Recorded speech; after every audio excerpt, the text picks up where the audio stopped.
Esse evangelho de hoje nos traz algo jamais visto na Sagrada Escritura.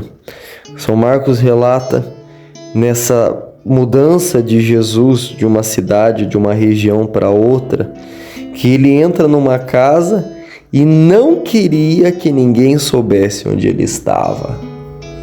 Mas por que, Jesus? O Senhor agora não quer que ninguém saiba onde o Senhor está.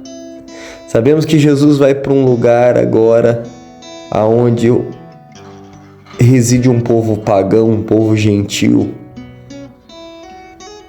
E aí, como resolver essa problemática do mestre que agora procura se ocultar?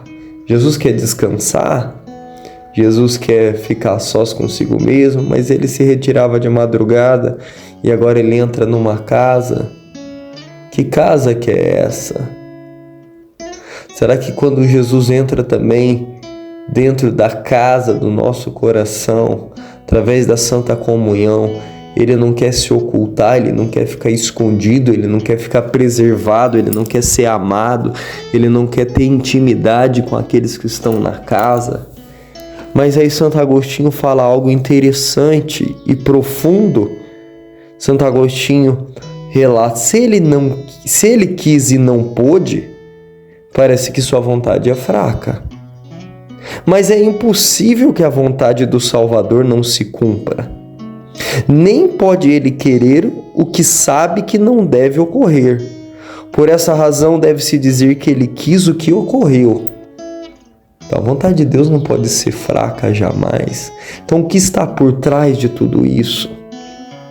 Daquilo que o evangelista relata e como ele chegou nessa conclusão. Jesus partilhou com eles que ele queria ficar só. E aí Santo Agostinho continua. Deve-se advertir, no entanto, que isto ocorreu nos territórios dos gentios, onde ainda não havia chegado o tempo de pregar.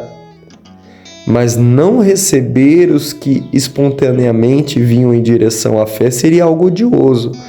Beleza, ainda não era o tempo de Jesus anunciar a palavra para aquele povo. Existia um processo, e depois nós vamos ver isso, mas recusar a sua presença àqueles que vinham na liberdade te buscar, isso não seria algo agradável, Santo Agostinho diz. Assim, pois, aconteceu que o Salvador não foi exposto pelos discípulos, mas sim por outros que o viram entrar numa casa. E soube-se que ele ali estava. Não quis, pois, ser anunciado pelos seus, mas quis ser buscado, e assim aconteceu. Aqui está o mistério.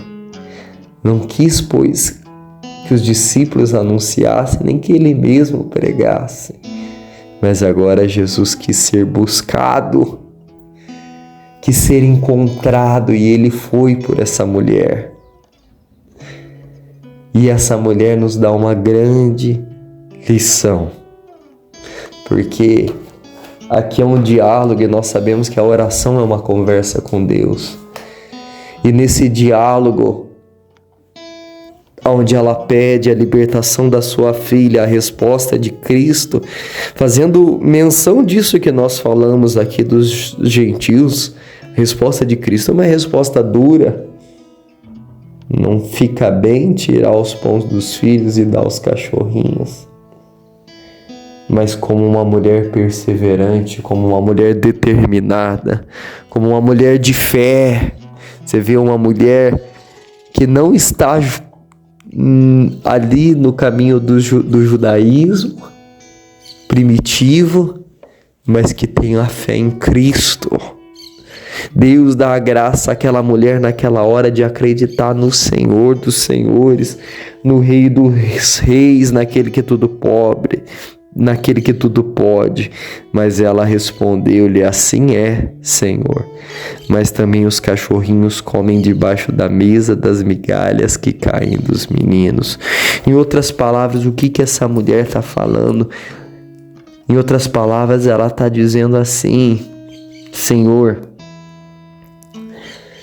eu me alegro em ser esse pequeno animal mas eu não estou lá fora comendo da mesa do mundo, eu estou aqui comendo a sobra que desce de Deus.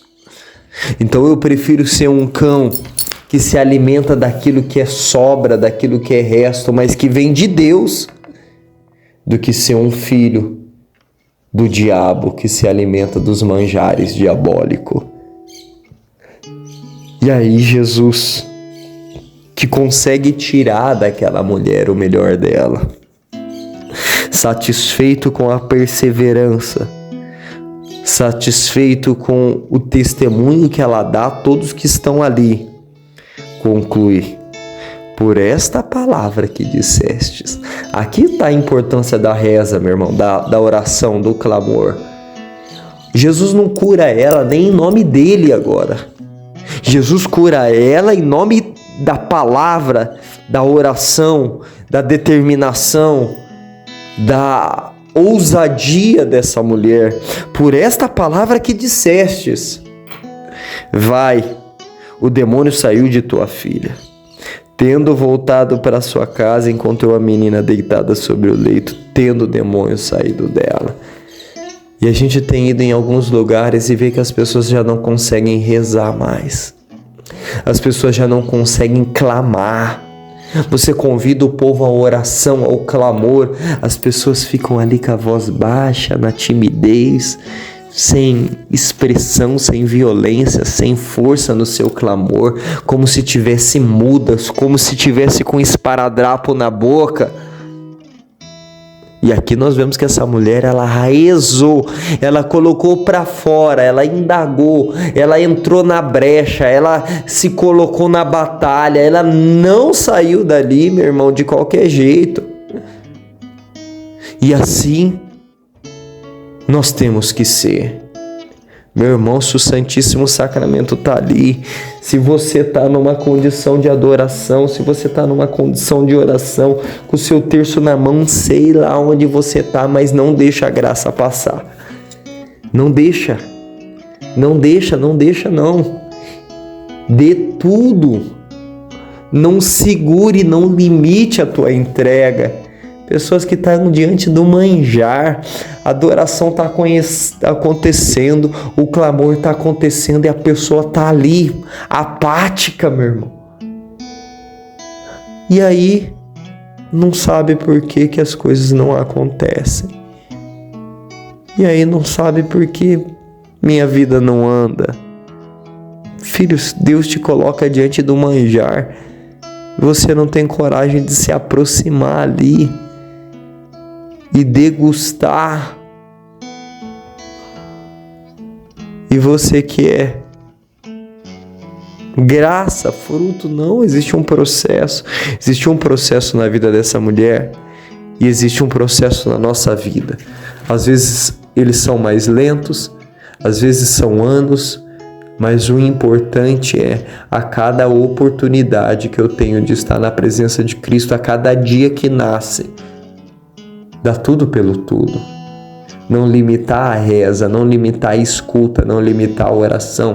Estar atento aos sinais de Deus. Deus está falando a cada minuto, a cada segundo, a cada inspiração que Ele te dá, de fazer algo por amor a Ele, de lançar as redes, de dar um conselho, de mandar uma mensagem, de mandar uma pregação, de compartilhar um áudio, de compartilhar uma foto que evangeliza. Entende, meu irmão? Não deixamos a graça passar. Eu temo a graça que passa e não volta mais, dizia o glorioso Santo Agostinho, e é bem verdade isso. Talvez a graça naquele momento que Deus quer tirar de você o melhor, mas você está ali, quieto, apático, indiferente. Hoje a comunidade está em festa, são 12 anos de vida, 12 anos de evangelização, 12 anos combatendo o bom combate, 12 anos acreditando que esse Deus que um dia mudou a nossa vida, pode mudar a vida de mais pessoas. Reze uma Ave Maria por nós, por esse carisma, para que nós possamos ainda viver a fidelidade a Deus por muitos e muitos anos.